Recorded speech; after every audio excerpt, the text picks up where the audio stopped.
topik kita adalah inversi linier, ya. Kemudian kita punya istilah problem regresi linier, ya, atau regresi linier, ya, atau juga kadang disebut juga dengan curve fitting. Ini istilah-istilah ini penting karena nanti mungkin dalam ujian itu bisa muncul istilah, ya. Jadi kalian harus familiar dengan istilah-istilah yang ada supaya mengerti atau tahu konteks yang ditanyakan, ya. Itu regresi linier atau curve fitting problem. Nah, selanjutnya ini kita sekalian aja demonstrasi lagi. Ini adalah data observasi DOPS, ya, jumlahnya ada 13 data yang saya buat menggunakan V2500 dan T0 0,012. Ini adalah true model namanya. Oke, ini istilah lagi nih, true model. Jadi ini kesempatan kalian nih, keluarkanlah catatan, kertas kecil atau buku untuk mencatat istilah-istilahnya, ya. Nggak usah terlalu banyak penjelasan, yang penting istilahnya. Ada istilah linear regresi linier, ada istilah curve fitting, ada istilah true model, ya, model sebenarnya, gitu. Model itu nanti ada true model, model sebenarnya, ada estimate model perkiraan, ya. Ada initial model, model awal, ada final model, model akhir, model final, ada perturbation model, update model, ya, delta M, perturbation. Jadi istilah dalam model aja ada 5, ya, gitu. Kemudian ini data observasinya. Nah, data juga ada berapa jenisnya? Ada 2, ya, secara umum ada 2 data. Data observasi yang diukur, yang diamati, dan data kalkulasi yang dihitung menggunakan forward calculation, ya, rumus forward. Itu ada namanya data observasi. Data kalkulasi, sorry, ya. Data kalkulasi ada 2, ya. Ada data kalkulasi tergantung model yang digunakan, ya. Jadi bisa juga data kalkulasi itu nanti data kalkulasi final karena ada model final, ada data kalkulasi awal, model awal, gitu, ya. Jadi data kalkulasi tergantung model yang dimasukkan. Nah, sekarang saya coba review dulu, ya. Misalnya, kalau kita punya persamaan yang sama, yaitu persamaannya linier, ya, seperti ini, maka kita akan punya G yang bentuknya spesifik untuk persamaan linier, ya.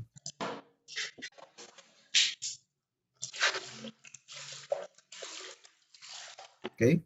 Nah, kalau kita lakukan regresi linier tadi adalah kita melakukan inversi mencari model dengan mengoptimasi atau meminimalisasi fungsi objektif yang terdiri hanya dari error saja, misfit saja. Jadi kita meminimalkan misfit error untuk mencari modelnya. Nah, modelnya seperti ini, ya, formulasinya.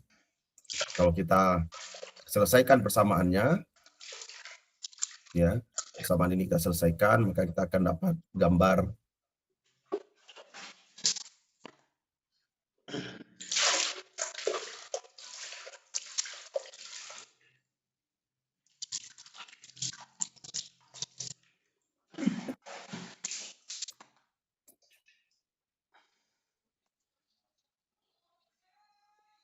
Oke, ini saya coba.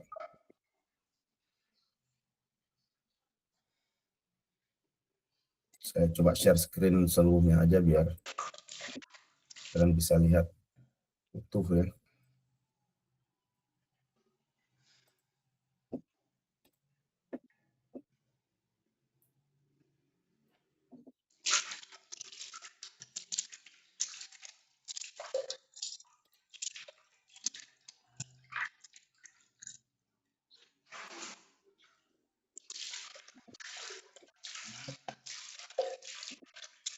Oke. Ya. Seharusnya kalian bisa melihat figur 1, gambar 1 ini, ya, gambar yang dihasilkan dari hasil running regresi linear. Ya, di sini ada istilah D observasi, data observasi yang titik-titik bulat biru, ya. Ada D true, data sebenarnya. Data sebenarnya ini adalah data yang dihitung menggunakan model sebenarnya, model yang saya tetapkan ketika saya membuat persamaan atau data observasinya, ya. Ini 2500 kecepatannya, Renault-nya sekian. Nah, itu garis yang hitam, ya.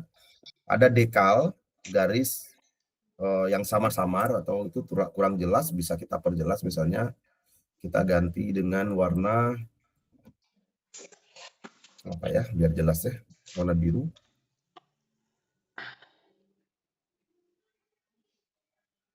Atau warna, atau size-nya kita besarkan ya.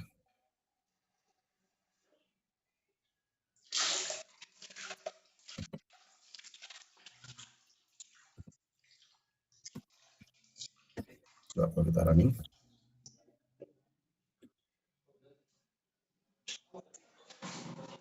Oke, ya. Warnanya sudah jelas. Garis putus-putusnya lebih jelas ya. Ini kita bisa place aja. Oke. Ya. Jadi kita sekarang sudah punya garis ini yang lebih tebal ya. Jadi lebih mudah kita membandingkannya dengan yang hitam ya. Gitu. Dan ini biru, titik-titik biru ini adalah data observasinya. Oke. Itu plot yang saya buat ya, tidak harus seperti itu ya. Warna terserah. Nah, ini kita bandingkan dengan itu tadi regresi linear dengan fungsi objektif ya, hanya berupa E saja, misfit error. Nah, dengan menambahkan redaman, faktor redaman atau regularisasi, maka sekarang fungsi objektifnya terdiri dari E error dan juga noise lambda ya. Terdiri dari N noise. Nah, noise ini dikontrol kekuatannya oleh lambda. Jadi kalau kita meminimalkan fungsi objektif yang bentuknya seperti ini, berarti kita meminimalkan fungsi objektif yang berupa misfit ya, data observasi dan kalkulasi, dan juga noise ya. Noise ini dikontrol oleh lambda. Itu kalau kita lakukan kita running, hasilnya kita akan dapat gambar kedua seperti ini yang baru ya. Di sini kita lihat data yang digunakan, data observasinya sama persis, tapi sekarang kita sudah dapat hasil yang lebih baik daripada yang sebelumnya ya. Ini garis putus-putus hasil pemodelan kita, data pemodelan sudah mendekati dengan data observasi, data true ya, data true. Nah, data true ini kalau di geofisika kan sebenarnya kita tidak tahu ya. Gitu. Jadi ini kebetulan saja dengan lambda 4 ternyata mirip ya. Coba kalau kita ganti lambdanya menjadi 2 misalnya. Oke, terpisah kan agak jauh ya. Kalau lambdanya 1. Oke, lebih jauh lagi ya. Jadi artinya lambda 1 ini apa? Kalau lambdanya sama dengan 1, ini kan koefisien noise-nya 1, berarti di sini juga noise. Dan di sini juga koefisiennya 1 kan, kita tidak tuliskan, ini kan artinya 1. 1 kali E tambah 1 kali N kalau lambdanya 1 ya. Berarti kita melakukan fungsi objektif kita itu adalah memberi porsi yang sama antara meminimalkan error dan meminimalkan noise ya. Gitu. Jadi punya keseimbangan lah. Kalau lambdanya 1, kalau kita bikin 4 berarti kita lebih prioritas untuk mempertimbangkan kehadiran noise-nya ya, gitu. Makanya dia bisa lebih jauh ya, menghindar noise. Kalau kita buat lebih besar, belum tentu lebih baik ya. Belum tentu lebih baik. Jadi dia pasti ada titik lambda berapa yang dia paling baik estimasinya. Tapi kita kan nggak pernah tahu lambda berapa yang cocok. Oke, ini tadi hanya eksperimen aja. Yang berikutnya, eksperimen berikutnya adalah ini tadi linear teredam, berikutnya ada linear berbobot, fungsi objektifnya berubah. Di sini linear berbobot tanpa noise, bukan tanpa noise, tanpa lambda, tanpa melibatkan lambda, regularisasi murni hanya melibatkan bobot noise saja. Jadi sebenarnya ini ada noise-nya, tapi noise-nya diberi bobot, datanya diberi bobot, ya, tergantung dengan seberapa tingkat keyakinan kita terhadap data. Kalau datanya kita yakin bagus, kita kasih bobot tinggi. Kalau datanya kurang bagus, kita tidak terlalu yakin, kita kasih bobot rendah, ya. Gitu. Jadi kita minimalkan fungsi objektif yang demikian bentuknya, misfit yang dikalikan dengan bobotnya, lalu kita dapat rumus solusi inversi seperti itu. Nah, di sini operator bobot kita susun. Kita tadi udah identifikasi, ya. Ini di minggu lalu, ya, kita sudah identifikasi data kita. Ini data nomor 3, ini ada noise sangat besar. Kita anggap dia pencilan, jadi kita hilangkan saja, kita kalikan 0, atau kita berikan bobot 0.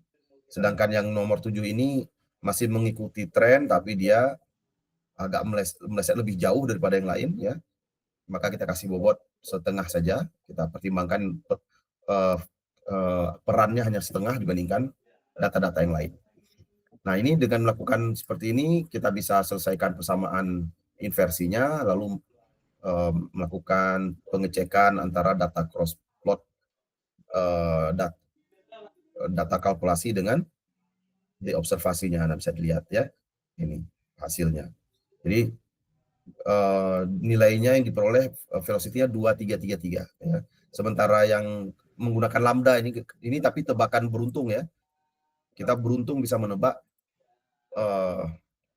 lambda 0 sama dengan 4, menghasilkan velocity yang dekat sekali dengan true velocity-nya, 2500. Ini 2482. Nah, kelebihannya lambda ini bisa dekat sekali, ya, dengan jawaban yang sebenarnya. Tapi dia tebak-tebakan, belum tentu, ya, bisa dapat itu. Tapi kalau yang berbobot ini, dia lebih kuantitatif penentuan bobotnya karena bisa didapat dari data. Kemudian tapi hasilnya cukup dekat dengan model sebenarnya, tapi tidak bisa sedekat ini, ya, lambda ini. Jadi untung-untungan lah gitu, ya.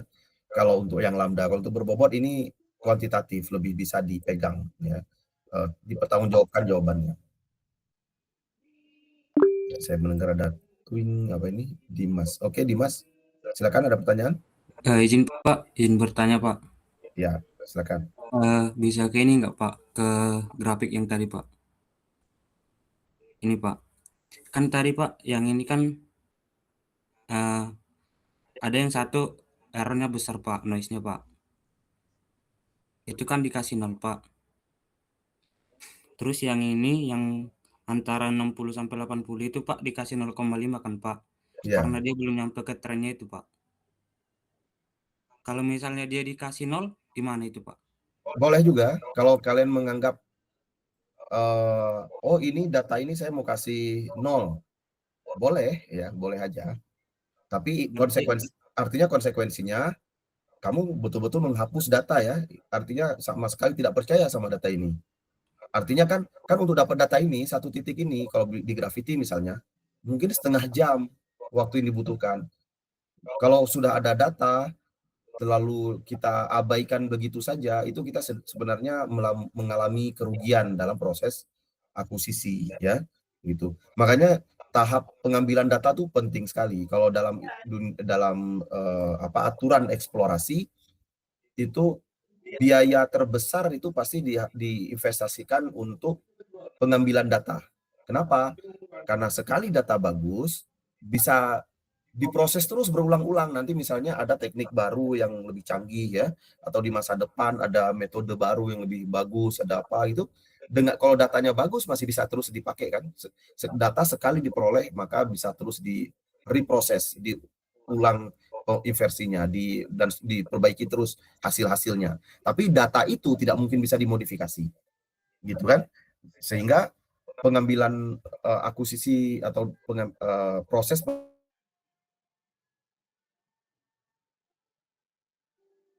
dengan sangat baik, perlu dijamin kualitasnya sangat bagus. Tapi kalau ternyata memang ada yang meleset, mau tidak mau, daripada salah dalam pemodelan, ya bisa dibuang. Nah, kalau ini kamu mau buang, Dan kenapa saya kasih 0,5 itu karena dia masih dalam tren ya, masih mengikuti tren, kelihatannya masih mengikuti tren, tapi dia melenceng lebih jauh. Jadi dikasih bobot lebih kecil saja. Aslinya ini 0,5 ini kalau dalam survei, kalau dalam apa namanya, kalau kita mau lebih kuantitatif ya, itu setiap data ini harusnya punya distribusi nilai standar deviasinya ya, standar deviasi yang diukur di lapangan juga gitu. Karena di sini kita tidak ada itu, kita tebak-tebak aja. Jadi kita hanya melihat oh ini melenceng lebih besar, kita kasih noise kita anggap punya noise lebih besar, kita kasih bobot setengah saja. Kalau kita mau nolkan, it's okay, bisa juga. Artinya konsekuensinya kita sedang membuat dia, kita telah membuatnya tidak berperan dalam penentuan model. Ya, itu bisa kita lakukan. Ya, hasilnya ini 2343 memang lebih bagus ya, lebih mendekat ke arah 2500. Ya, gitu. Jadi di sini kenapa saya kasih nilai kecil tadi 0,5 atau 0,2 sebelumnya ya, 0,1 itu untuk menunjukkan pembobotan itu nilainya bisa beda-beda. Kalau kita berikan 0 artinya kita hilangkan datanya dari pertimbangan untuk menghasilkan model. Kalau setengah artinya kita sedang membuat dia kontribusinya cuma setengah dibandingkan data-data lain ya. Setengah dari data-data lain. Karena data lain kan nilainya satu semua ya. Nilai W-nya ini. Kalau kita lihat matriks W,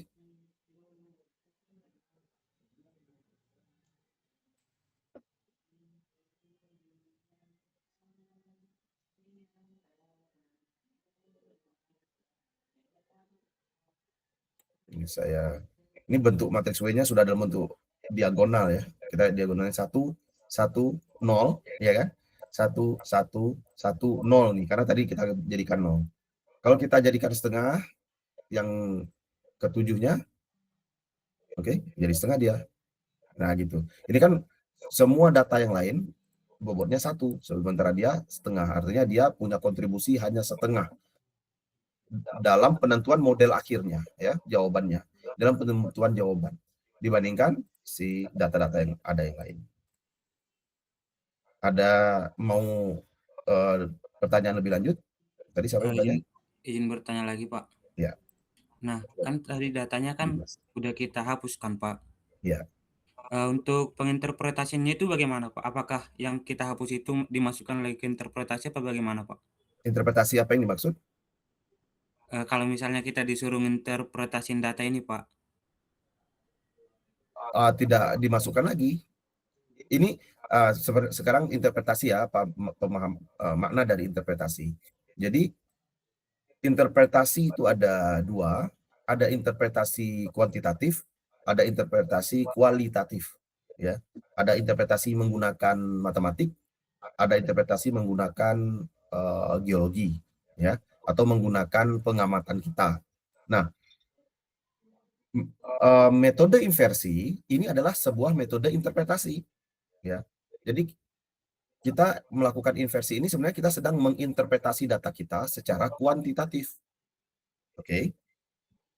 Kalau menginterpretasi data secara kualitatif ya mungkin kalau kita hanya plot data saja kita bisa lihat oh dia cenderung velocity-nya misalnya ya lebih tinggi daripada lapisan 1 gitu. Cuma gitu relatif ya gitu. Itu interpretasi atau kita bisa lihat datanya noisy atau datanya clean gitu ya, bersih. Nah, gitu. Itu hanya kualitatif interpretation. Tapi kalau kuantitatif kita sudah menggunakan rumus untuk menerjemahkan data kita. Nah, ini inversi ini adalah termasuk interpretasi kuantitatif. Jadi kalau kamu sudah melakukan inversi, artinya kamu sudah melakukan interpretasi. Interpretasinya gimana? Interpretasinya adalah, kalau tadi ditetapkan ini 0 kan, data saya adalah data yang cukup bagus sebenarnya, tapi ada teridentifikasi menurut interpretasi kualitatif saya, ya, untuk berdasarkan interpretasi kualitatif atau semi kualitatif, ya, ini adalah sebuah pencilan noise yang saya beri bobot 0, saya interpretasikan secara kuantitatif, saya beri dia bobot 0, yang ini juga 0, ya. Nah, itulah proses interpretasinya. Jadi kamu dengan melakukan inversi ini sudah melakukan interpretasi. Nah, kalau nanti mau menuliskan laporan itu mungkin bukan interpretasi tapi deskripsi, menjelaskan, ya. Jadi tinggal menjelaskan saja bahwa true model atau velocity estimasi yang diperoleh berupa dengan angka 2333 ini diperoleh dengan menggunakan inversi linear berbobot dan menganggap data nomor 3 serta 7 adalah pure noise sehingga diberi bobot 0 gitu. Ya. Tinggal dideskripsikan apa yang dilakukan sehingga bisa dapat velocity yang nilainya 2333 gitu. Ya. Oke, ada lagi? Silakan. Oke, Pak. Terima kasih banyak, Pak. Oke, sama-sama Dimas. Nah, bagus ya Dimas ya tanya ya. Yang lain juga jangan ketinggalan sama Dimas, ikut tanya. Kalau Dimas mau nanya lagi nggak apa-apa, karena pertanyaan itu pasti mewakili juga teman-teman yang lain ya. Yang lain terbuka ya, siapapun boleh nanya. Nah, selanjutnya saya percepat ke linear berbobot teredam sekarang. Ya, ada bobot dan redaman. Oke. Nah, ini saya tetap jaga bobot untuk data ketiga ini menurut interpretasi kualitatif atau semi kuantitatif, dia adalah outlier. Ini istilah juga dalam data analisis. Outlier adalah sebuah data pencilan yang berbeda sendiri sehingga tidak bisa dianggap atau tidak bisa digunakan dalam interpretasi kuantitatif, ya, diabaikan sepenuhnya. Ada yang 0,5 ini terganggu dengan noise secara signifikan atau secara lebih tinggi daripada yang lain, kita sebut noisy, ya, sehingga dikasih bobot yang lebih rendah dibandingkan data lain. Lalu kalau ini kita kombinasikan antara bobot dan redaman, kita running, hasilnya nilainya 2056. Kalau kita lihat menjauh lagi ya dari ini. Padahal tadi kita menggunakan bobot yang sama dengan menggunakan lambda yang sama dengan lambda ini yang menghasilkan nilai yang sangat dekat tadi. Tapi kalau dikombinasikan dengan berbobot, ternyata yang bobot sendiri 233, redaman sendiri 2482. Kalau digabung malah jadi 2056. Belum tentu berarti kan? Belum tentu kalau digabung malah ini makin akurat, belum tentu, ya. Gitu.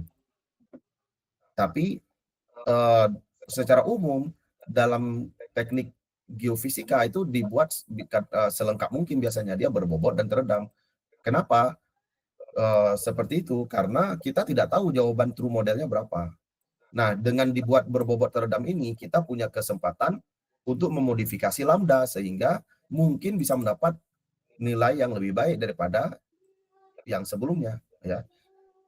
Karena ingat tadi ini lambda segini ini kan lambda mujur nih ya, dapat 2482 ini kan nilai lambda 4 ini kebetulan kita bisa. Nah, sekarang kalau kita misalnya ini dapatnya 2056, gimana kalau kita mau tingkatkan dia menjadi lebih baik? Apa lambdanya dikurangin gitu? Ya kan?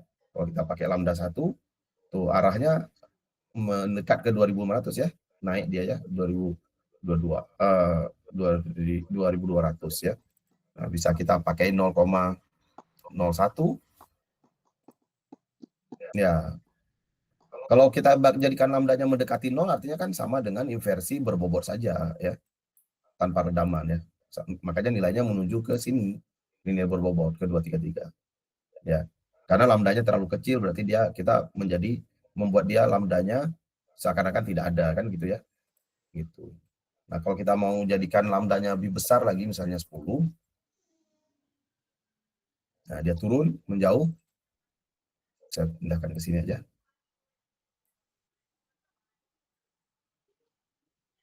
Ini nggak akan bisa dilihat semuanya ya. Nah, gitu aja. Atau saya terus saja daripada mengganggu terlalu banyak. Fokus ke sini. Ya.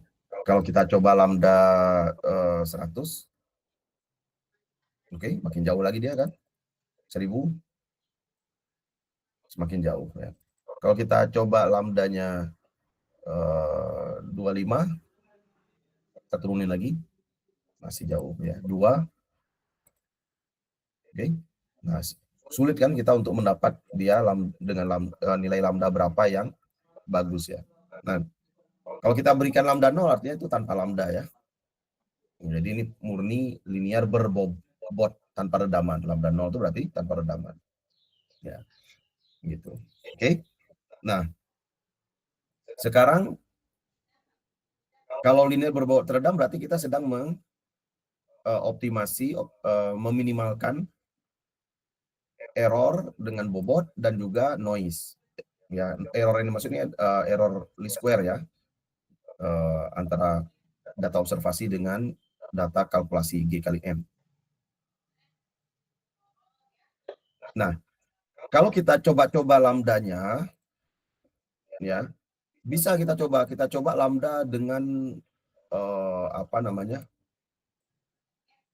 variasi lambda dari sekian sampai sekian, misalnya dari minus 10 sampai 10, atau dari minus 10 sampai, ya nggak apa-apa lah, dari minus 10 sampai 10 kita coba dengan yang lain sama, lalu kita suruh komputernya menghitung berulang kali gitu ya untuk semua lambda itu, lalu diplot kurvanya seperti ini ya. Sorry, ini istilahnya bukan L-curve analysis ya, ini belum, ini bukan L-curve, salah ini. Mana ada tulisannya? Ini baru antara RMS error versus lambda. Ya. Ini RMS, ini lambda ya kan? Gitu. Nah, kalau kita lihat ya, saya kasih ini deh, grid biar gampang ya.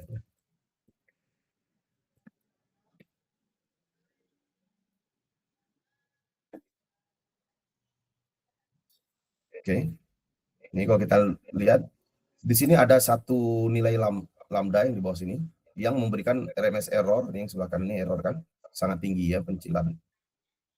Jadi ada lambda yang betul-betul akan membuat modelnya meleset jauh ya, yaitu minus 2, sekian ya. Nah, jadi lambda bisa minus, bisa positif ya, bisa juga minus. Tapi umumnya kita pakai lambda positif ya, karena biar mudah aja ya dalam memahami maksudnya. Ya negatif juga sebenarnya nggak susah-susah banget ya. Tinggal dibalik aja kan perannya. Nah, kalau kita lihat ini di sini ada kurva, ada titik warna merah, ini adalah titik di mana lambda RMS errornya adalah terkecil ya. Gitu. Nih, kalau kita lihat, kalau saya plot dia bentuknya, ya kita bisa lihat ini dari yang besar tadi turun, ya, lalu nanti ini naik lagi, ya. Kalau kita zoom, kita akan lihat bahwa titik di lambda sama dengan 0 ini adalah titik minimumnya, ya. Ini titik minimum. Dan ini sesuai kan dengan teorinya, ya. RMS menjadi minimum kalau lambdanya 0. Ya tadi ya rumusnya tadi. Yang ini, ya kan? Kalau lambda ini 0, maka fungsi objektifnya artinya kita hanya meminimumkan RMS ini kan, meminimumkan misfit.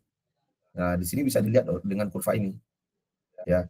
Oh iya benar, kalau lambdanya 0 ini, maka kita akan dapatkan misfit paling rendah dibandingkan lambda-lambda lain. Ya, tapi lagi-lagi tadi kan kita lihat misfit rendah belum tentu benar, ya.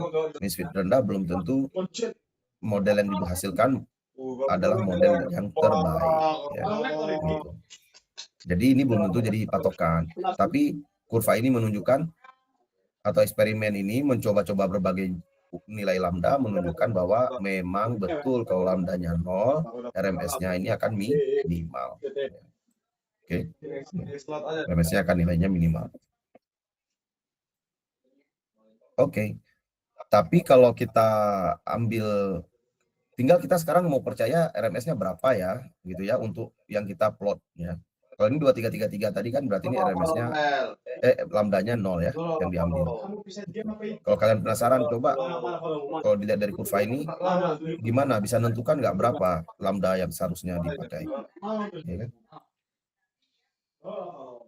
Mana lambda yang harusnya dipakai? Ambil yang positif. Apakah yang di sini? Apakah di sini? Apakah di sana? Gitu ya. Kalau kita mau ambil di titik dia mulai berubah arah, mungkin di sini lambda sekitar 3. Coba kita coba lambda 3.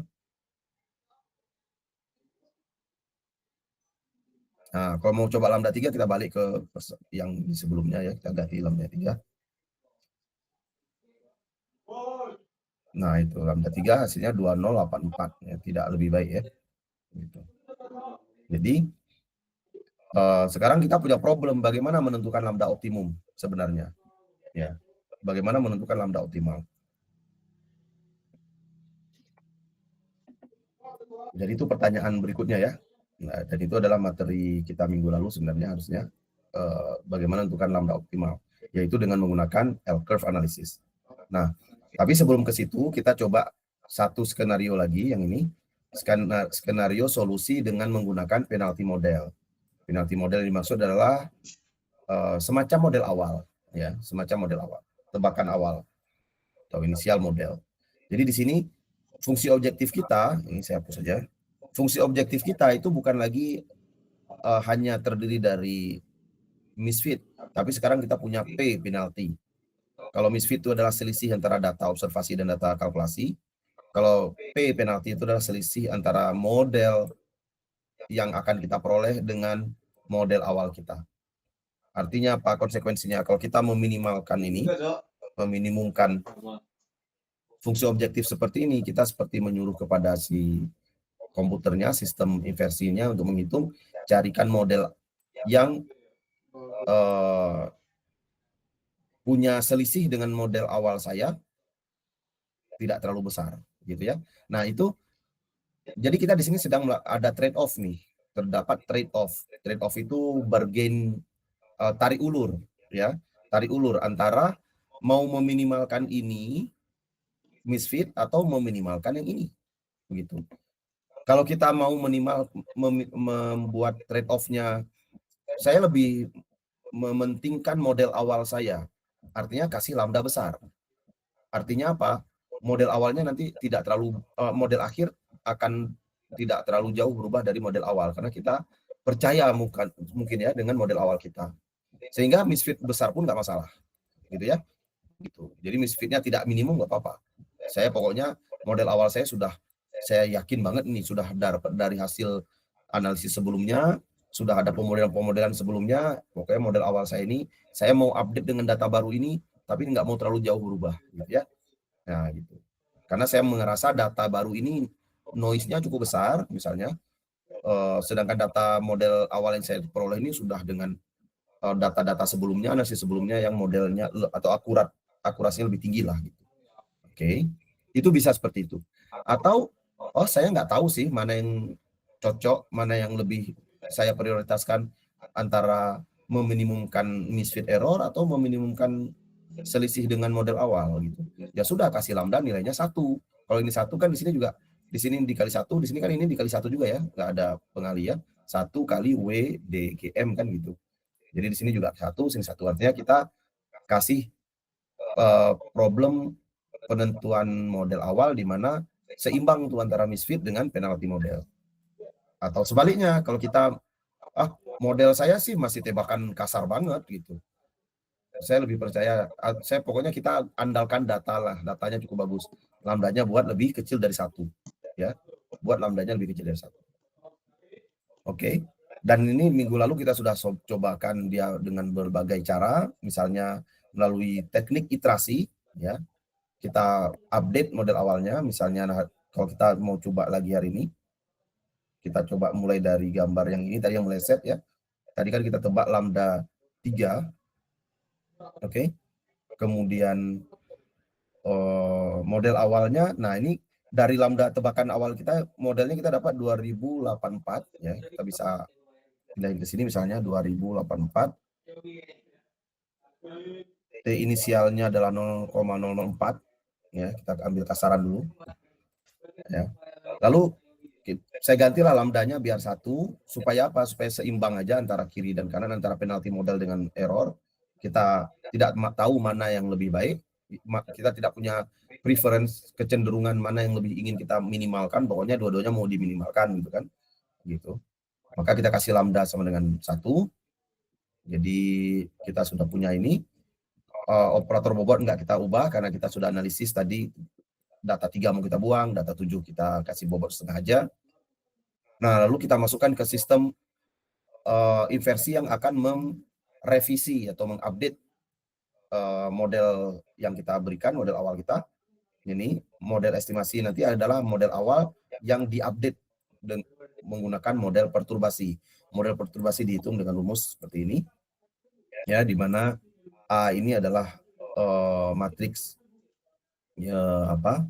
Ya ini matriksnya G transpose kali bobot kali G tambah lambda I, lalu di inverse kali G transpose W kali ini ya. Oke, itu mengikuti rumus yang di atas ini. Ya, gitu. Nah, kalau kita hitung menggunakan solusi ini dengan inversi dengan tebakan awal, artinya kita melakukan inversi dengan tebakan awal ini diupdate. Tapi tadi update-nya mau seberapa jauh? Pokoknya 50-50 lah, ya kan? Lambdanya 1 kita bilang. Pokoknya nih diminimalkan, ini dipertimbangkan, coba diminimalkan model akhir dengan ini nggak terlalu jauh selisihnya, sekaligus juga minimalkan misfitnya. Nah, kalau kita running, nah kita akan dapat update, ya, lihat nih, kurva bergeser dari kuning ke merah, ya kan? Kurvanya bergeser dari kuning ke merah. Oke, itu kita baru melakukan iterasi 1, ya, iterasi 1. Oke, nah ini kita bisa lakukan iterasi berikutnya dengan mengupdate model awal ini dengan angka yang baru 2257, ya, 2257 kita update dan T inisialnya menjadi 0,007, ya. Oke. Nah, kalau lambdanya kita pertahankan 1, bagusnya dalam satu proses inversi kayak gini lambda dipertahankan sama, ya, supaya dia bisa terlihat menuju konvergensi atau tidak. Nah, kita update, oke. Berubah, ya. Berubah. Oke. Berubah, dia naik, ya. Lebih mendekati ke arah true model, yang mana kita ketika proses ini tidak memberitahu sedikit pun berapa true modelnya kan. Tapi pinter kan, metode ini bisa mencari, mendekati ke arah true-nya. Nah, kalau kita update lagi 2306, kita update T0-nya menjadi 008, ya, 1222, ya. Kita update. Nah, dia juga mengalami update lagi. Oke, kita lihat ini jaraknya dari sini ke sini jauh, dari sini ke sini lebih dekat, sini ke sini semakin dekat. Ini ciri-ciri konvergensi. Nah, itu ada istilah berikutnya kan, konvergensi. Ya. Kemudian kalau kita update lagi 2325, ini 845, ya, 14. Kalau kita update, cering. Nah, terjadi mulailah dia berubahnya kecil sekali, ya. Mulai berubah kecil sekali. Nih. Ini kan? Ada perubahan tapi kecil sekali, harus di zoom berkali-kali baru kelihatan. Nah, kalau dia sudah menuju ke satu arah angka lalu nggak terlalu berubah lagi, ya kita misalnya kita update lagi 2330 dengan hasil yang baru nih, ya. Kemudian ini 585 479. Kalau kita update lagi, mungkin hasilnya nggak terlalu jauh berbeda, ya, cuma jadi 2332, ya kan? Ini udah nggak worth it lah kalau kita ulang lagi kan, gitu ya. Kira-kira nilainya segitulah, ini paling mentoknya berapa sih, gitu ya. 2333 kan, kita juga tahu ya tadi ya, udah cobain kalau lambdanya 0, ya. Gitu. Nah, jadi dari hasil eksperimen ini, iterasi seperti ini, dia menuju ke angka 2333. Tapi itulah hasil terbaik yang masih bisa kita jangkau dengan inversi ini. Tanpa kita pernah kasih tahu di sistemnya atau dalam proses perhitungan, kita tidak pernah memberitahu bahwa jawaban sebenarnya itu 2500, karena dalam geofisika kita nggak pernah tahu ini, ya. Artinya apa? Di sini kita sudah melihat bahwa oh teknik inversi dengan mengupdate model ini lebih terkendali untuk mendekati atau sebuah proses perhitungan yang lebih terkontrol untuk memprediksi model yang sebenarnya, ya, gitu. Walaupun kita tidak pernah tahu model sebenarnya itu berapa. Kalau kita tanpa melakukan iterasi update model seperti itu, kayak random banget, kadang nilainya sekian, kadang nilainya segitu, ya. Ketika kita iterasi dengan lambda yang konstan, maka kita bisa lihat konvergensi. Oke. Nah, bagian terakhir, ya, bagian terakhir eksperimen ini, oh masih ada satu lagi. Saya lihat, oh enggak, di satu bagian ini, cuma beda plot. Sekarang bagian terakhir, kita lihat teknik pencarian nilai lambda yang optimal, ya, dengan menggunakan berbagai nilai lambda, lalu kita plot ke RMS yang diperoleh untuk setiap lambda itu. Jadi rumus yang digunakan, kita masih pakai rumus yang menggunakan inisial model, ya, jadi ada M0-nya, gitu. Rumusnya tidak berubah sama sekali, persis seperti yang di atas itu. Tapi sekarang kita kan tadi kan nebak-nebak nih lambdanya 1 nih, ya kan? Sekarang kita mau cari lambda yang lebih baik dari itu, berapa saya? Gimana cara analisanya? Caranya bisa kita coba lambda dari 0 sampai 10.000, ya. 1 pangkat I pangkat 4 nih, ya. Nah, gitu. Dari 0 sampai 10.000, atau terlalu berlebihan Bapak, ya. 1.000 aja gitu, atau 100. Nah, 1.000. Tapi dalam pencarian memang biasanya langsung besar, ya. 10.000 dengan interval 2, jadi 0, 2, 4, 6, 8, 10 gitu, ya. Nanti kita cari di angka berapa lambda yang paling kita lihat, ya, nanti gimana bentuknya, ya. Nah, ini saya hitung berulang kali menggunakan iterasi yang saya ulang sebanyak jumlah lambdanya, number element of lambda. Jadi saya hitung berkali-kali, ini lambdanya ada berapa, kalau segini, ya kan. Diulang pokoknya semua, untuk semua lambda ini diulang proses inversinya berulang kali. Oke. Lalu setiap kali inversi dihitung berapa misfit, nilai misfitnya, RMS-nya berapa penaltinya. Oke. Lalu nanti di akhir diplot antara misfit dan penalti. Oke, coba kita lihat. Nah, dia sedang menghitung, tuh lihat. Ini hasil plotting. Nah, ini yang disebut L-curve analysis. Oke, atau saya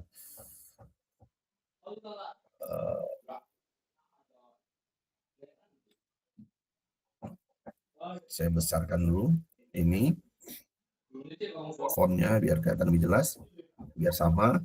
L-curve analysis atau trade-off. Trade-off.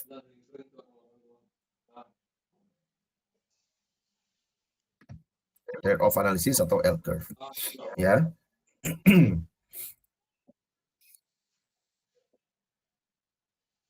Oke, trade-off analysis atau L-curve. Kenapa disebut L-curve? Karena bentuknya seperti L. Ya. Bentuknya seperti L. Ini plotnya udah benar. Saya coba cek.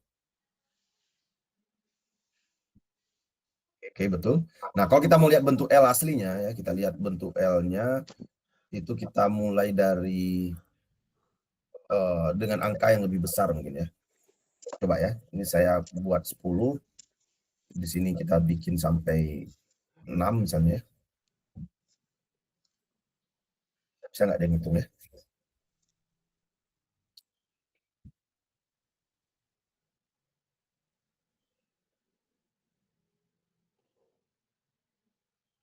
Masih berproses.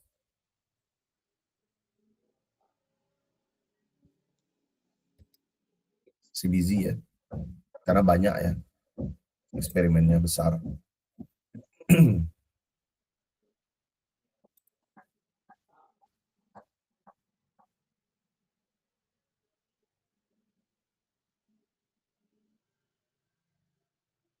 Terlalu banyak sebenarnya, kita stop aja.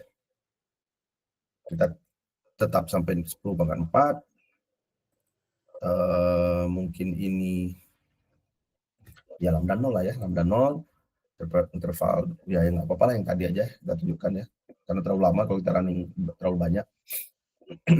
Nah, ini nih bentuknya kalau kita teruskan dengan lambda yang lain ya di bawah sini. Ya. Ya, saya coba gantilah. 1 aja misalnya ya. Interval 1 harusnya udah kelihatan tuh L-nya.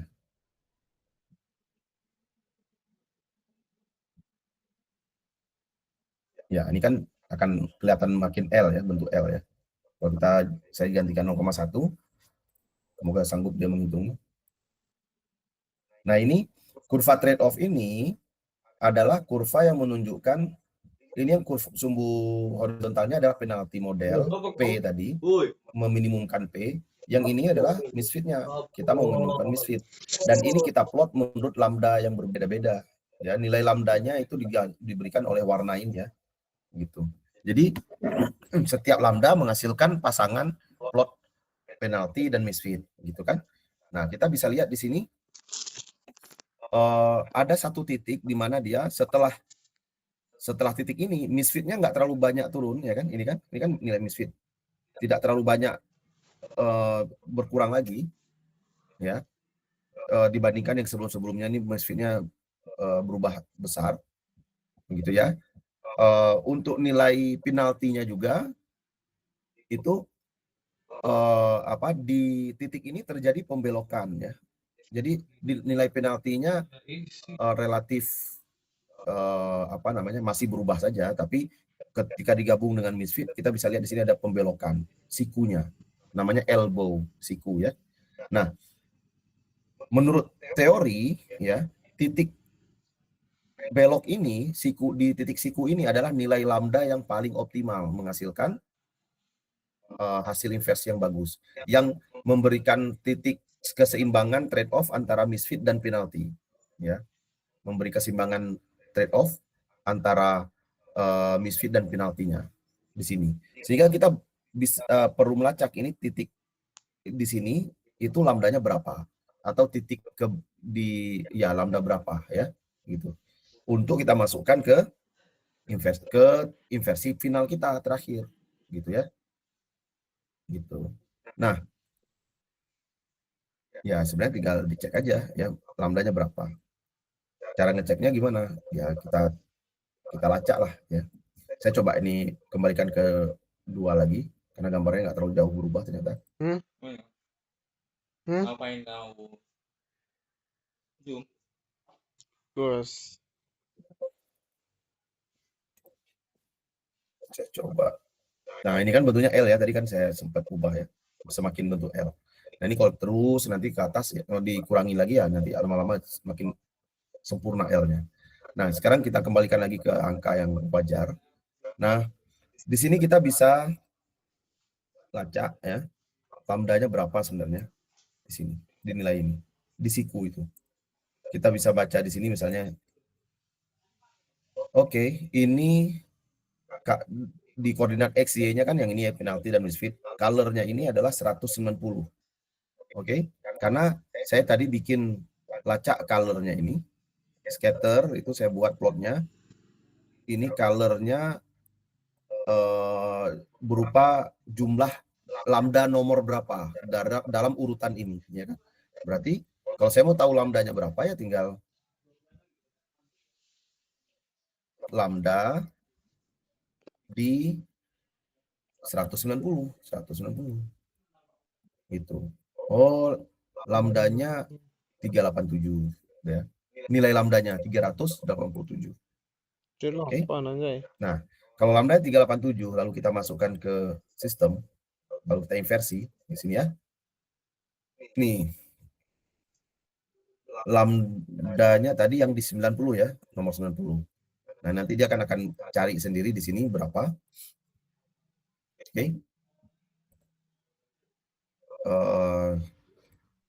Kita tadi sudah punya datanya ya, nih saya simpan tadi M estimasi untuk lambda segitu nilainya sudah ada, daripada kita hitung ulang, tinggal ambil aja di sini. Oke, tuh. Jadi menggunakan L curve analysis kita bisa dapat yang warna biru, coba bayangkan tuh. Tadi kalau kita coba kita mentok di sini kan, di 2333 ya modelnya. Ini dengan mencoba L-curve analysis kita langsung naik ke situ, bisa tinggi. Tapi ini masih belum diiterasi ya. Kalau kita iterasi bisa lebih hebat lagi nih. Sekarang coba kita iterasi. Jadi kita sudah mencari lambda, sekarang kita iterasi coba. Nah, sekarang ini kita update, kita hapus. Dengan lambda sekarang kita ganti menjadi 23, berapa tadi? 387. Lambdanya 387. Kemudian V inisialnya ya kita mulai dari, saya juga nggak tahu tadi ya, udah 2100 lah ini, 0,001 kali gitu ya. Kita coba aja. Atau berapa tadi, masih nggak? Mari kita plot ulang aja yang biar tahu angkanya. Oh, udah hilang ya datanya, sebentar. Running ulang dari sini.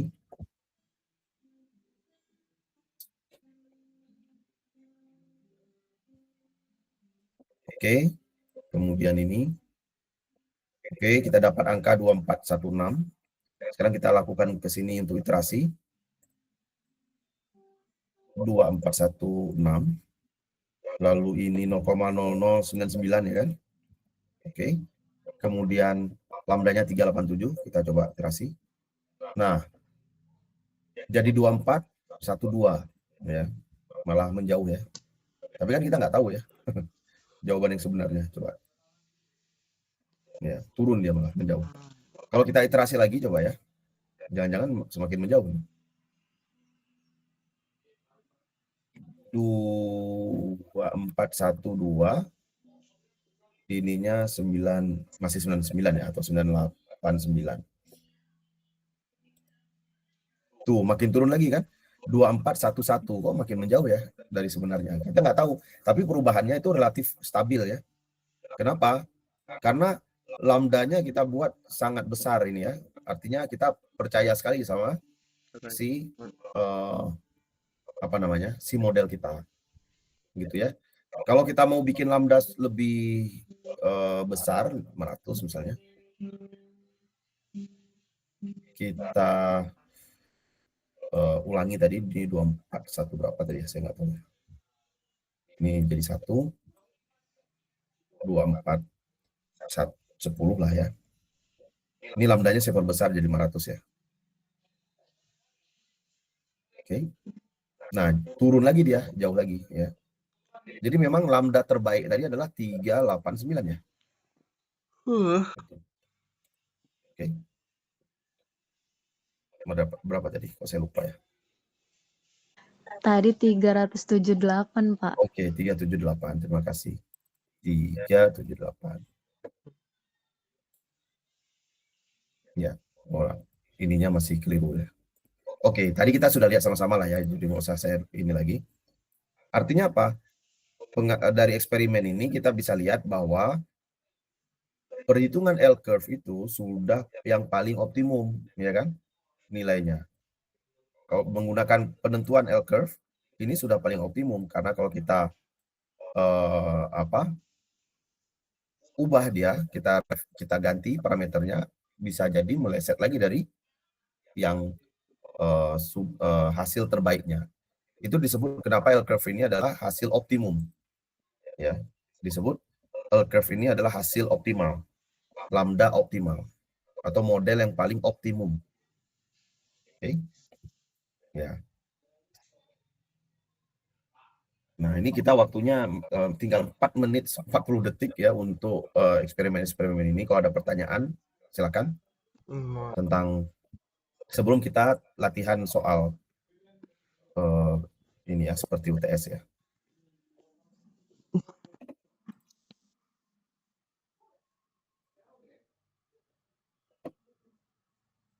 Oke. Nah, sambil menunggu kita presensi dulu aja.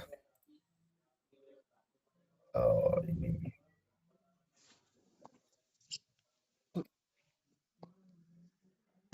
Saya buat. Inversi linier hari ini apa?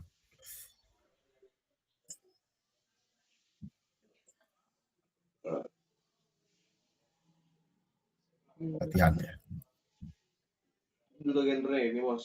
Latihan UTS.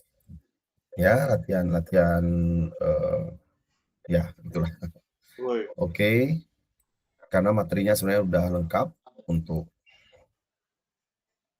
Tumben lembut ngomong.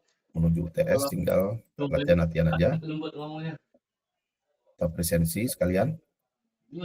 Biasalah. Tolong.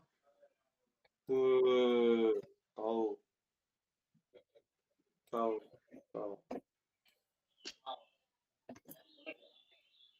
Muhammad Zain ada? Hadir, Pak. Oke.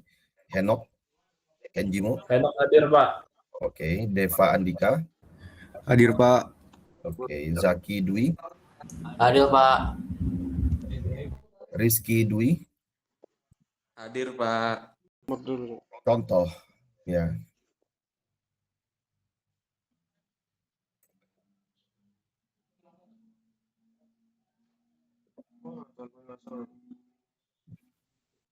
Ini sudah.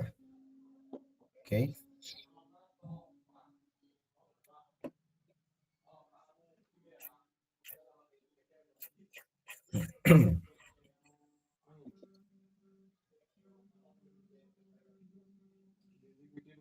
Saya ingin kalian juga coba setelah saya berikan contoh ini ya, coba kerjakan masing-masing, bisa menggunakan device laptop atau HP-nya, karena ujiannya itu full menggunakan ChatGPT.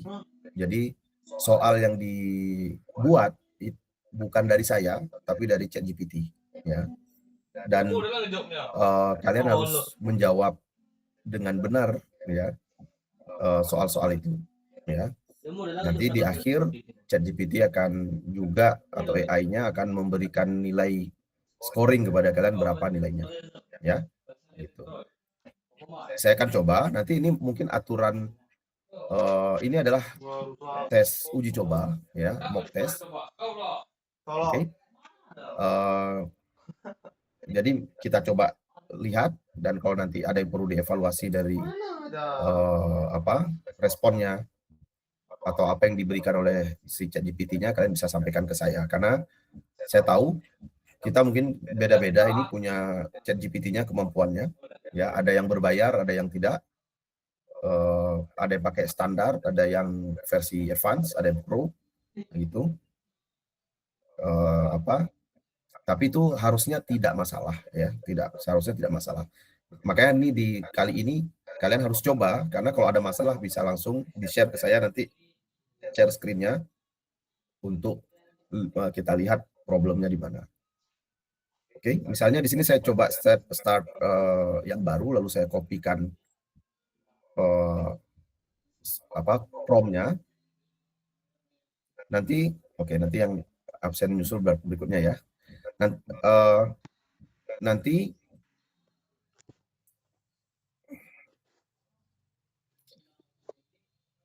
kalian juga melakukan hal yang sama, copy prompt-nya, lalu kalian minta ChatGPT memproses.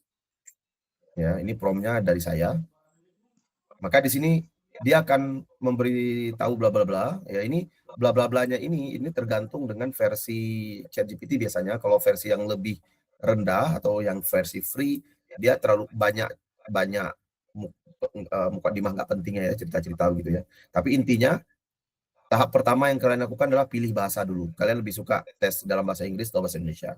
Kalian boleh pilih bahasa Indonesia, boleh pilih bahasa Inggris. Contoh di sini kita pilih bahasa Indonesia. Oke. Maka sistem akan mulai berkomunikasi dengan bahasa Indonesia dengan menjelaskan informasi yang penting dan mungkin perlu kalian baca ya. Nanti bacanya yang penting itu nanti setelah identitas ya. Sekarang kalian diminta untuk menulis nama lengkap, maka tulislah nama lengkapnya. Misalnya saya bilang namanya Koko Kakak ya. Oke. Kita lihat apakah dia mengidentifikasi namanya. Ya, oke, sudah diterima. Karena kalau belum diterima mungkin nanti dibilang format nama belum sesuai gitu ya. Gitu. Ikuti format ini gitu. Kalian ikuti saja menurut si ChatGPT-nya. Selanjutnya kalian akan diminta menuliskan NIM. Ini kan seperti ini contohnya, format NIM harus seperti ini ya, format jawabannya. Tinggal copy aja. Oke, makanya ini akan lebih mudah kalau pakai laptop sebenarnya. Nanti ketika ujian juga sama. Kalau kalian punya laptop, bawa laptopnya ya. Kalau punya kalau punyanya HP pun oke juga pakai HP ya. Gitu. Dan kalau pakai laptop jangan lupa kalian bawa terminal ya. Colokan ya. Laptop nih, Jang. Biar nggak habis baterai tiba-tiba nanti. NIM misalnya bla bla bla bla bla gitu ya. Kita saya nggak tahu juga polanya. Nah, kita tulis saja begitu. Itu NIM-nya sudah diterima. Tahap berikutnya kelas apa ya. Misalnya kelas C ya. Ini kelas apa? C ya? Apa ya? B ya. Oke. B, Pak. B, Pak. Kelas B. Nama dosen, nah, nama saya Ruhul Firdaus. Oke. Tuh, kan? Format harus benar, harus ngikutin ini. Oke, copy aja, harus ada dosennya gitu ya. Ruhul Firdaus. Oke, sudah masuk semua data. Nah, tahap berikutnya ini deskripsi dan aturan ujian yang harus kalian baca. Jadi durasi ujian maksimum berapa nanti saya tulis 120 menit misalnya ya. Kemudian jika waktu sudah habis ya nanti akan dihentikan. Saya nggak tahu ini apa masih sama nanti promnya bisa, karena saya coba ChatGPT dia nggak bisa mendeteksi ujian waktu ya prom. Kemudian tidak bisa mendeteksi progres waktu. Jadi nanti kan ujiannya ini akan di sebuah ruangan ya di waktu yang sudah dijadwalkan. Kita berkumpul di sana, nanti saya akan mengawasi sendiri. Jadi kita pakai waktu manual ya. Nanti jawabannya nanti kalian submit ya. Nah, ini struktur ujiannya terdiri dari multiple choice question. Karena ini latihan ya nggak banyak-banyak ya, 10 soal. Ada soal benar salah, true false, 5 soal. Ada soal jawaban singkat, 2 soal. Ada jawaban yang open problem, pertanyaan terbuka ya. Jadi tidak ada jawaban salah dan benar, pokoknya kalian jawab saja menurut pemahaman kalian, nanti akan dinilai oleh ChatGPT sesuai konsep tidak. Yang kelima ini masih saya pertimbangkan apakah akan ada take home test atau tidak. Kalau ada nanti akan dimunculkan pertanyaannya di akhir setelah kalian selesai menjawab yang lain ya. Setelah kalian dapat selesai menjawab ini semua, nanti akan ada hasil akhir nilai kalian berapa, baru nanti dimunculkan soal take home test-nya. Kalau ada ya, kalau jadi saya buat. Gitu. Atau nanti take home test-nya terakhir aja waktu UAS ya, 1 aja. Kemudian ada aturan penting yang perlu kalian baca juga. Jadi baca pertanyaan satu persatu, berurutan, jawaban harus mengikuti format. Jika tidak sesuai bisa ditolak ya. Nanti setelah jawaban akan diberikan feedback. Feedback jawaban itu nggak usah kalian baca, itu hanya untuk dokumentasi kalau kalian nanti mau mereview jawaban kalian sebenarnya. Kalau kalian mau baca lagi, pelajari lagi di mana salahnya.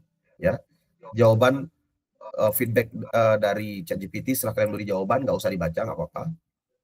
Karena itu akan menghabiskan waktu nanti kalau kalian baca itu. Langsung aja move on ke pertanyaan berikutnya. Kemudian jawaban tidak boleh diedit ya. Karena ChatGPT bisa kalian edit jawabannya kan.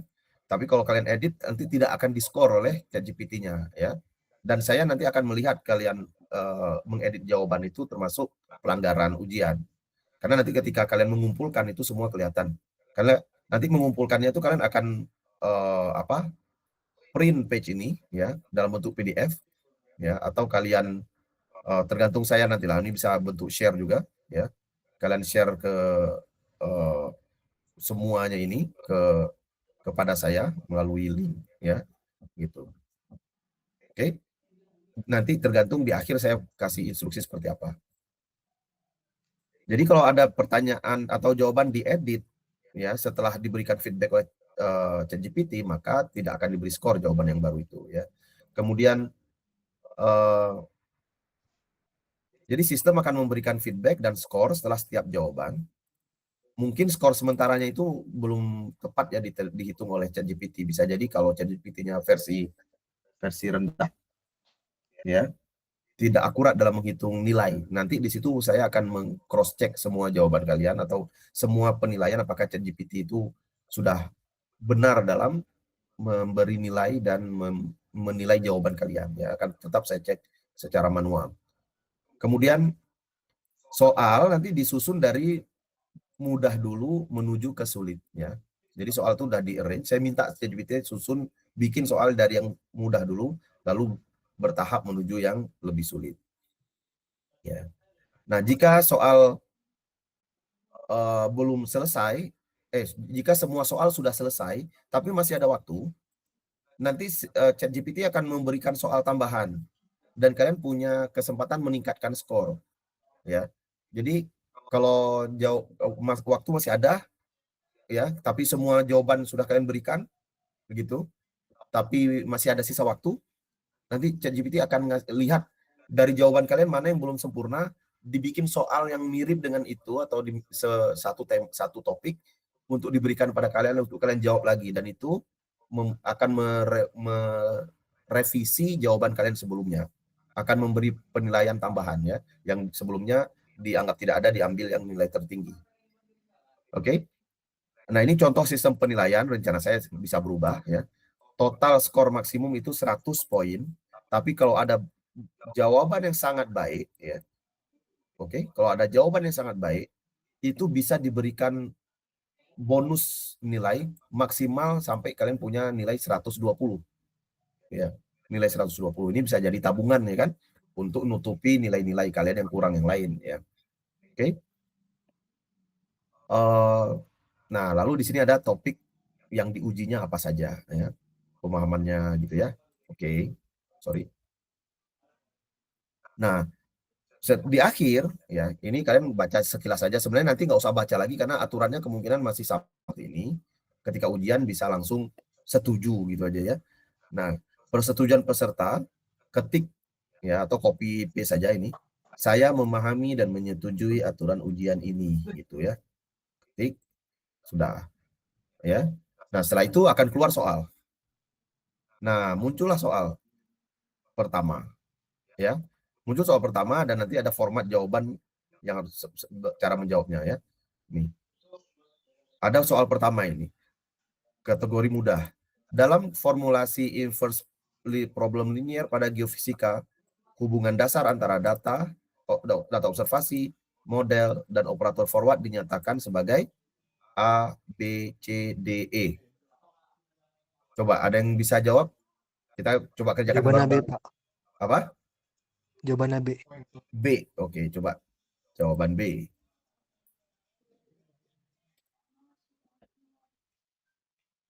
Oke, nah dia baca, dia lalu dia kasih feedback, ya kan? Dia kasih feedback, nggak usah dibaca feedback itu, tinggal lihat aja benar, gitu kan? Oke, skor diperoleh 4 dari 100, ya, sementara. Oke, kemudian yang soal nomor 2, coba, bisa? Misalkan sistem inversi linear ditulis sebagai ini, dengan jumlah data sama dengan jumlah parameter model, maka matriks G memiliki rank penuh. Sistem tersebut diklasifikasikan sebagai underdetermined, overdetermined, well-determined, ill-posed, non-linear. Yang mana? C, Pak. Well determined, Pak. C. Oke, jawaban C. Ya. Oke, bla bla bla bla, ya kan? Nah, hasil benar. Oke, total poin 8 dari 100. Nah, sekarang mulai soal menengah levelnya. Dalam formulasi least square inversion, objective function biasanya digunakan sebagai ini, norma atau norm yang digunakan pada formulasi tersebut adalah Euclidean, Manhattan, Maximum, Frobenius, Spektral. Yang mana?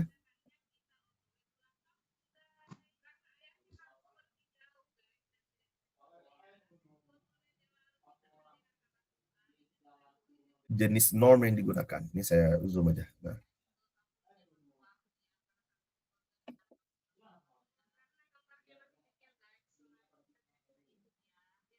Apakah norm L2, L1, delta hingga, Frobenius, atau spektral? Ada yang tahu jawabannya? Yang A bukan ya Pak? Yang A. Kita coba. Tapi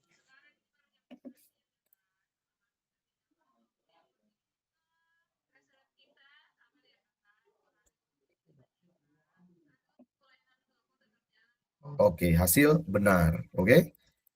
Oke, kita udah dapat jawaban benar semua nih. Sekarang jawaban pertanyaan keempat. Dalam sistem overdetermined pada linear inversion, solusi least square diperoleh dari persamaan normal ini. Solusi model M dapat dituliskan sebagai yang A, mana? Pak. A. Oke. Kita coba.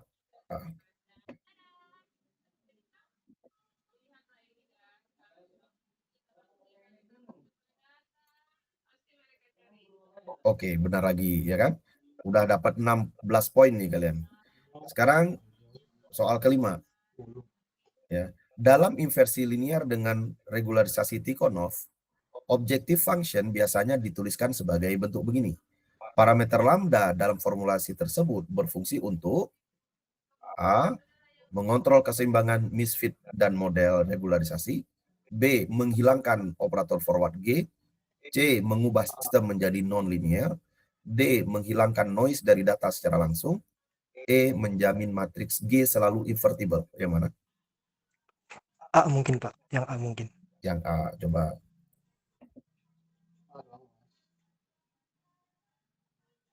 Oke. Kita lihat jawabannya. Hasil benar ya. Jadi udah dapat poin 20. Sekarang yang keenam. Dalam inversi linear dengan data uncertainty, matriks bobot data WD biasanya didefinisikan sebagai yang mana? A, B, C, D, E. Di mana CD, ini kan ada CD-nya, adalah covariance matriks dari data error.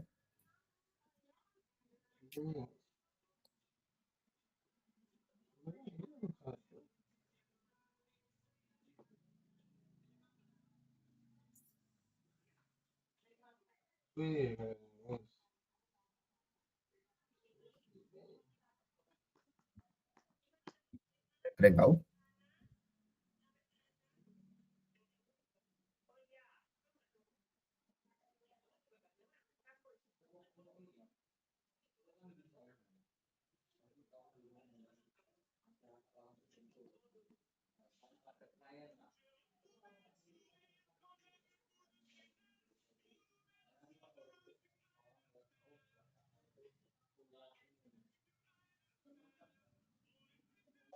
Yang B bukan, Pak. Apa? Bebek. B. Iya, Pak. Coba. Yang B.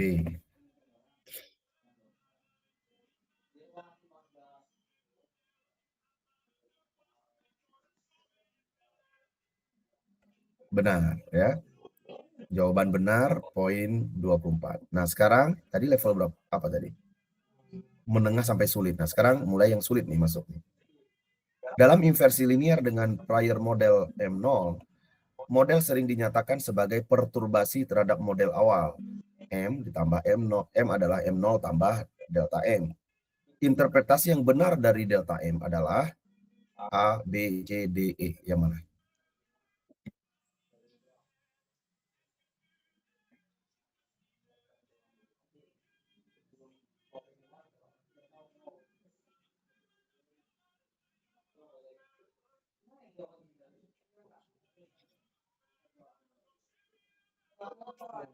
Modal awal.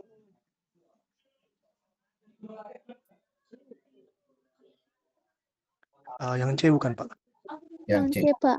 Oke, kita coba C.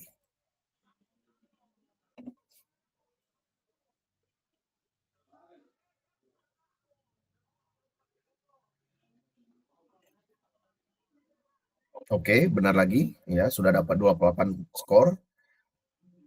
Sekarang pertanyaan ke-8. Dalam analisis L-curve pada inversi terregularisasi, grafik yang digunakan untuk menentukan parameter regularisasi optimal adalah hubungan antara yang mana? A, B, C, D, E.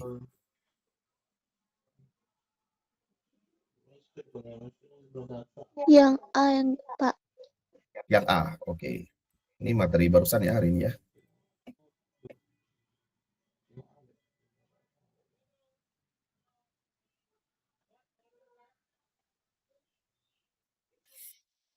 Hasil benar, oke. Skor sementara 32 dari 100. Sekarang soal 9, sangat sulit. Dalam inversi linear least squares, matriks A, G transpose G memiliki sifat penting terkait invertibilitas. Agar solusi inversi stabil dan unik, matriks A harus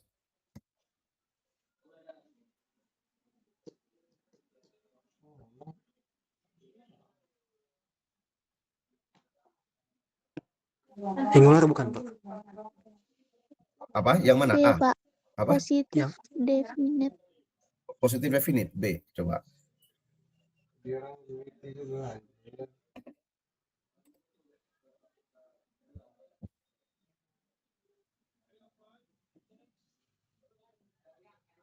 Benar ya. Oke. Jawabannya sekarang nilainya 36 dari 100. Yang 10 paling sulit ini katanya ChatGPT ya. Solusi least squares untuk inversi linear dapat diperoleh dengan meminimalkan objective function terhadap model M. Proses matematis yang digunakan untuk menurunkan solusi tersebut adalah A, B, C, D, E.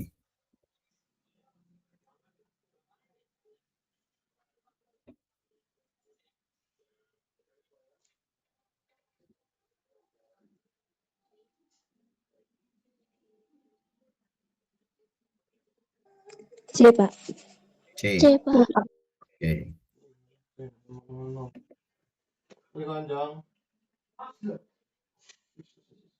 Kenapa kok overpower, Jang? Terlalu bersemangat tuh Jang hari ini. Oh, Oke, benar ya. Jadi kalian sudah dapat multiple choice question dengan jawaban sempurna, dapat poin penuh 40. Nah, setelah itu kalian akan mengerjakan bagian true false. Ya, di sini contohnya ada 5 soal. Nah, kalian harus memilih apakah pernyataan ini true atau false ya. Pernyataan pertama, pada sistem underdetermined dalam inversi linear, jumlah parameter model lebih besar daripada jumlah data, sehingga solusi tidak unik tanpa tambahan constraint atau regularisasi. True or false? oh.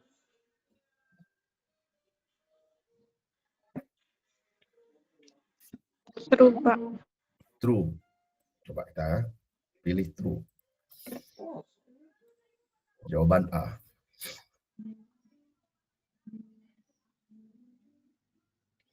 Oke, benar jawabannya. Oke. Sekarang pernyataan kedua. Jika matriks G transpose G memiliki eigenvalue yang sangat kecil, maka solusi inversi dapat menjadi sangat sensitif terhadap noise pada data. Pernyataan tersebut adalah true or false.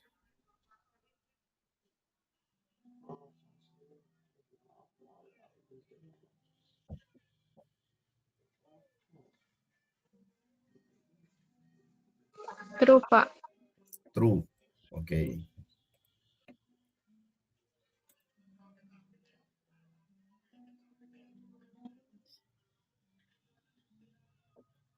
Ya, status benar. Pokoknya ada peringatan waktu nih. Perkiraan sisa waktu. Oke. Pertanyaan berikutnya. Regularisasi dalam inversi linear selalu meningkatkan kecocokan data atau data fit dibandingkan solusi tanpa regularisasi. Pernyataan tersebut benar atau salah?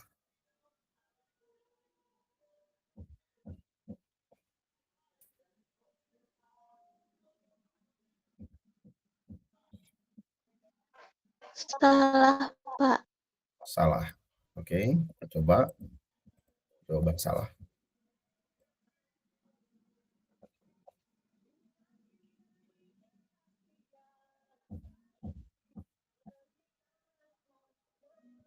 Loh, ujiannya di stop ya?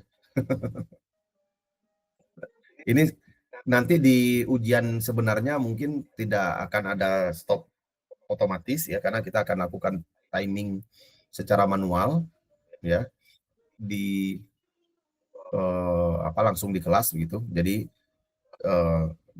perintah prompt saya nanti yang tentang waktu ini akan saya ganti ya. Nah, tapi untuk sejauh ini misalnya yang kita sudah kerjakan ya, ini 10 pertanyaan multiple choice question, true false-nya ada 2 dari 5, yang lain belum sempat dikerjakan sehingga nilai akhirnya dapat nilai 10 ya. Oke. Dan di sini nanti kalian akan punya laporan hasil ujian yang nanti saya akan cek ya. Di sini kalian bisa lihat di mana kekurangan kalian juga ya, kelebihan kalian, apa yang sudah kalian kuasai, apa yang belum, ada penjelasannya di sini ya. Ya.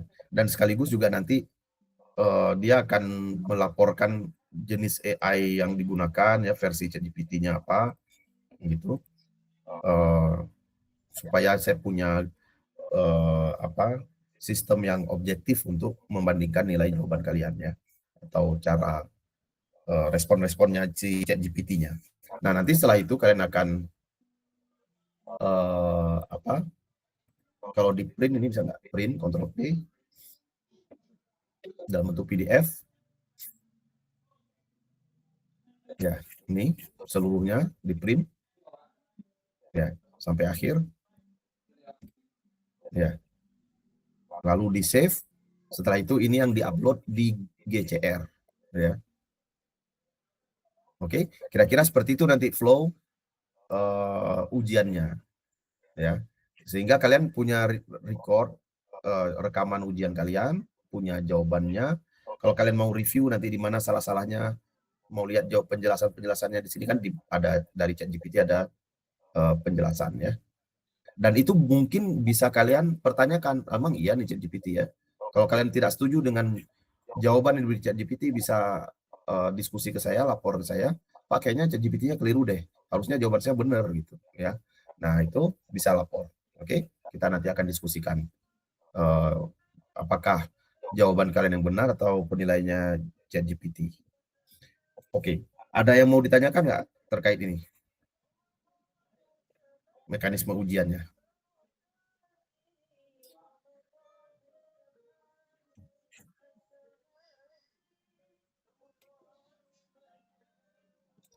Izin bertanya, Pak. Ya, silakan. Kan berarti kan ini soalnya itu kan bakal di-generate otomatis dari perintah prompt yang Bapak kasih itu. Betul. Yang mungkin pertanyaan saya ini sih, Pak. Apakah itu nanti kira-kira materi inversi linearnya itu apakah akan sesuai yang dengan kami pelajari selama di kelas atau ada sedikit keluar gitu, Pak? Karena kan prompt di GPT sendiri itu kan kadang-kadang meskipun sudah akurat pun bisa di luar. Sudah bukan 100% di luar, Pak. Bisa kadang-kadang kan di luar dari konteks yang dimaksudkan, Pak. Iya. Di sini mana tadi? Nah, saya running aja lah. Saya running ulang. Nah, ini di sini secara spesifik topiknya akan saya tulis sangat detail ya. Gitu. Di sini ada 7 topik ya. 1 2 3 4 5 6 7. Ini topik sebelum kita sampai di UTS ya, sebelum UTS sampai minggu ini. Tapi ada 2 topik tambahan ini ya. 2 topik tambahan ini adalah topik tentang basic dalam pemahaman inversi ya. Makanya tadi ada mungkin bagus tadi Ruben nanya, ada beberapa pertanyaan yang istilahnya mungkin tidak pernah saya sebutkan di mana di kelas ya, nggak pernah kita ajarkan di kuliah inversi gitu. Tapi itu sebenarnya background dalam inversi matriks ya. Nah, saya nggak tahu di Tera sudah mengajarkan atau belum gitu ya. Harusnya itu sudah diajarkan di, mungkin ya mestinya diajarkan di komputasi atau di matematika ya, tentang aljabar linier ya, linear algebra gitu. Jadi kalau ini di sini ada tambahan ya, tambahan topik yang saya include-kan ya. Yang pertama itu adalah formulasi atau penurunan dari fungsi objektif, ya. Gitu. Jadi ini penurunan fungsi objektif ini sebenarnya bagian dari materi kita, tapi di kelas atau di kuliah tidak pernah saya tunjukkan secara eksplisit penurunannya, ya. Tapi kalian bisa coba pelajari. Makanya ini saya kasih tahu sekarang, kalian masih ada waktu kan untuk belajar. Coba pelajari proses penurunan. Tanya aja sama ChatGPT juga bisa. Coba buktikan ini. Cara belajar itu gini ya. Ini.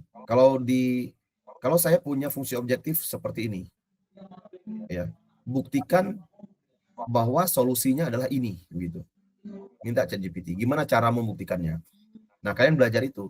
Kalian bisa ubah-ubah menggunakan fungsi objektif yang berbeda-beda. Ya. Kita coba ya. Jika problem inversi dinyatakan seperti ini, turunkan secara aljabar linear, secara ya turunkan solusi inversi untuk fungsi objektif tersebut. Solusi inversi least square. Nah, ini harus, karena solusi ada banyak jenisnya. Oke, kita coba cek ya. Ini saya juga baru ini.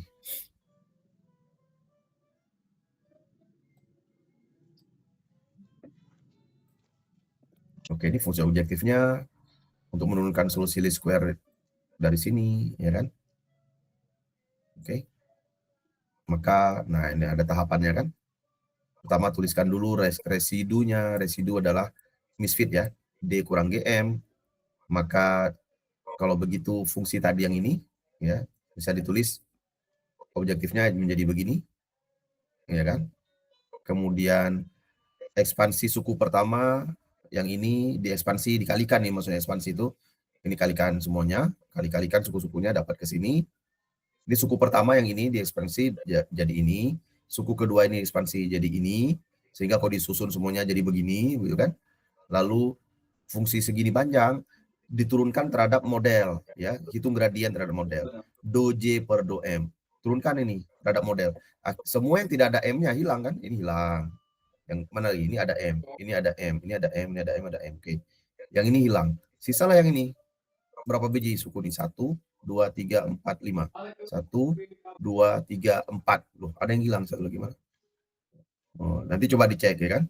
Apa ada yang hilang? Ini kan yang ini jadi ini, kan gitu ya. Yang ini jadi ini. Yang ini jadi ini. Oke. Yang ini jadi ini. Enggak. Yang ini jadi ini. 2. Sebentar. Kayaknya ada yang dilebur ya, ditambahin ya. Iya ini. M0. Yang M0 yang ini. Ini jadi ini yang hilang ini. Ya. Ini hilang. Nah, itu nanti bisa diturutkan dirunut ya, dirunut. Gitu. Dan kalian bisa nanya kenapa ini hilang ya. Gitu. Oh ya kan nggak ada M-nya ya kan, tidak ada M. Kan diturunkan terhadap M ya. Gitu. Di sini yang ada M ini juga nggak ada ya. Ini M-nya berupa M0 ya, harusnya ini juga ada ya, nanti coba dicek. Nah, itu syarat minimum, maka ini harus sama dengan 0. Karena ini sama dengan 0, maka disusun-susun nanti dibagi 2 bla bla bla bla, akhirnya dapatlah persamaan normal regularisasi seperti ini ya. Solusi inversinya akhirnya begini gitu ya. Gitu. Ini belum tentu juga benar ya. Benar nggak? Nah, nanti ini ada bentuk solusi alternatif bentuknya seperti ini. Nah, ini yang wajar ya, yang normal ya. Ini yang kita dapat. Kalau kita pakai yang ini nih turunannya. Oke. Nah, kalian bisa tanya seperti itu, bisa belajar dari ChatGPT untuk cara menurunkan. Kalau ada yang tadi yang perlu dikonfirmasi, tanya lagi aja ya. Tanya. Ini gimana dari penurunan dari sini ke sini itu gimana gitu ya, bisa tanya. Oke, jadi itu masih masuk dalam materi kita sebenarnya ya. Jadi yang baru yang saya sisipkan hilang ya. Sebentar, di mana ya?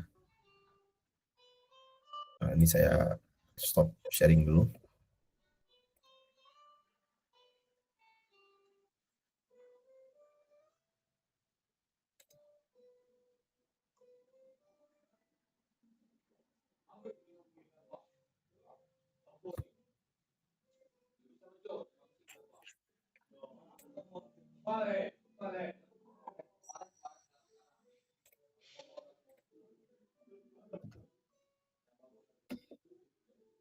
Saya share lagi screen-nya.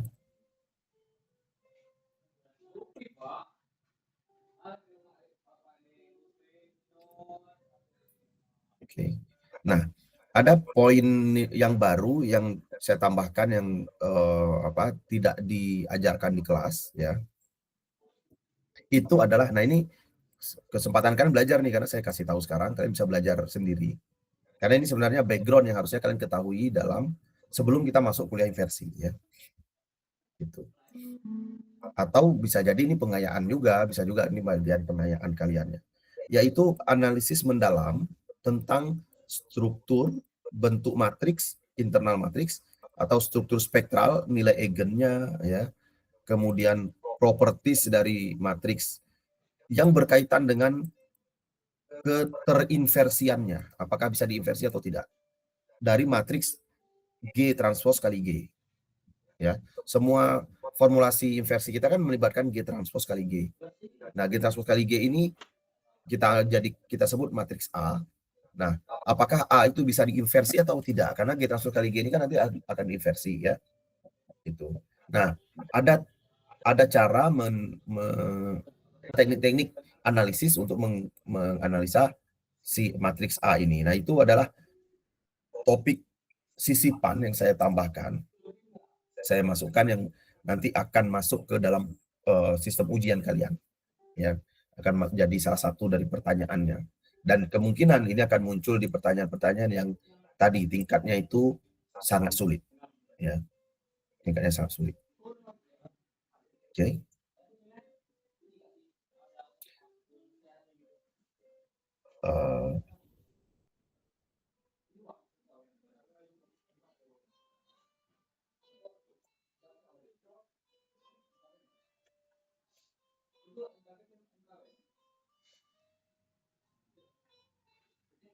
Oke. Ya, itu. Ada lagi pertanyaan?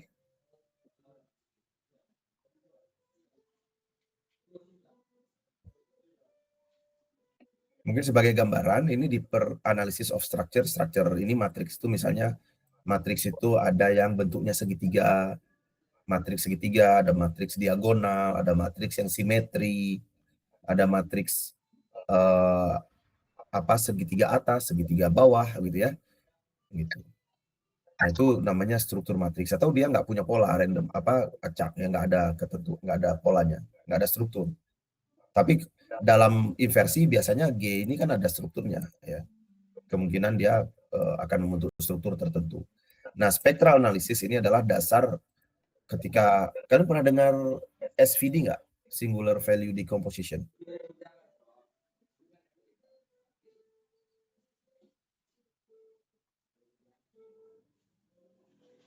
SVD dalam inversi matriks.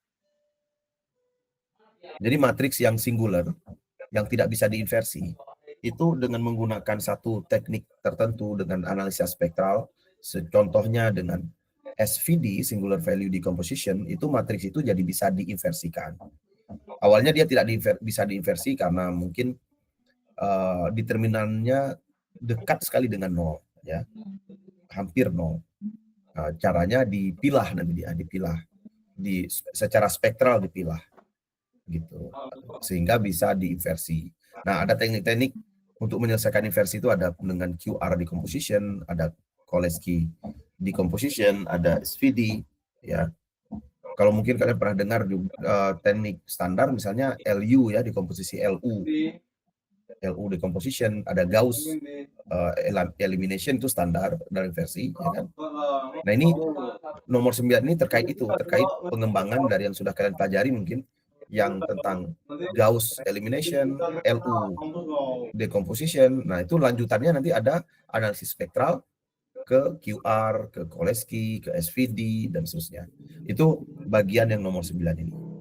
Ya. Nah, kalian punya waktu untuk memperdalam itu, belajar sendiri, ya, dari sejak sekarang ya menuju UTS, karena ada beberapa minggu ya, sambil kalian ngabuburit pun bisa latihan. Dan ini nanti saya akan kasih prom ini, jadi kalian bisa latihan sendiri, gitu ya. Oke. Ada yang mau ditanyakan lagi?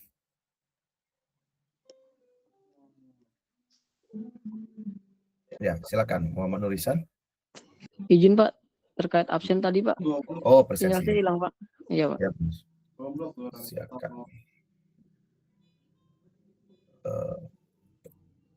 Presensi versi B ya.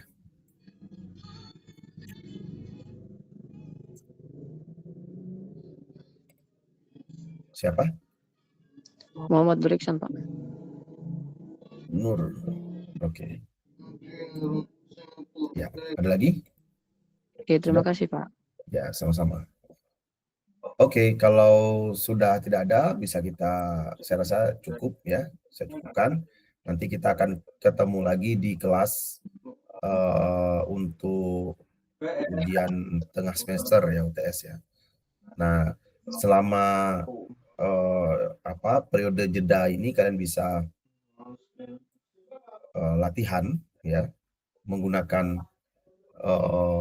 device yang kalian punya.